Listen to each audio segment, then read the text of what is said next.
सोना दुल्हा के बड़े भैया पंकज राय जी उपस्थित बने एकदम राजकुमार लिखा जम करते हैं भैया का बार बार प्रणाम है। और कहना है क्या झूमता धरती आज झूमता गगनवा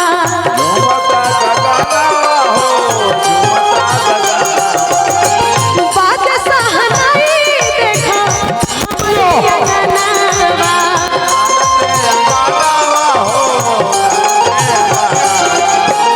झूमता धरती आज झूमता गगनवा बात सहनाई देखो हमरे अंगनवा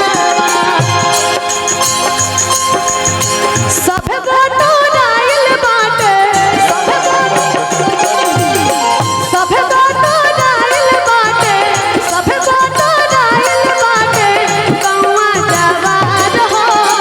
अइले दिल कहरो करे अइले दिल कहरो करे तिलक तोहार हो अइले दिल कहरो करे तिलक तोहार हो अइले दिल कहरो करे धीरे धीरे हो भासुर धीरे धीरे हो धीरे धीरे हो भासुर धीरे धीरे हमरा धीरे धीरे हमरा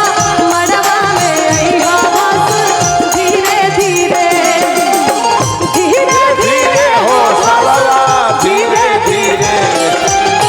धीरे धीरे हो साला धीरे धीरे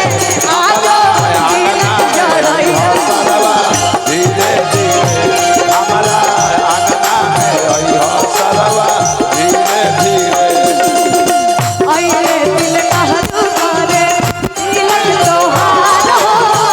अइले दिल कहरो करे। और कहना है बड़े मन भावना लागे हमरी अंगनवा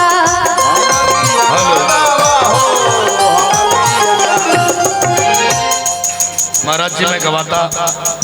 लेकिन प्रशासन का भी आदेश है और सारे इंचार्ज का भी है। आपने बहुत अच्छा गाया, आपको हम खेसारी जी के साथ भी गवाएंगे, लेकिन एक जोरदार ताली बजा दी सोनम। मुझे बड़ी विपरीत परिस्थितियों में रोकना पड़ रहा है, लेकिन इसके बावजूद भी आप बड़ी शानदार गाती हैं। बहुत बहुत शुभकामनाएं आपको, ढेर सारी शुभकामनाएं।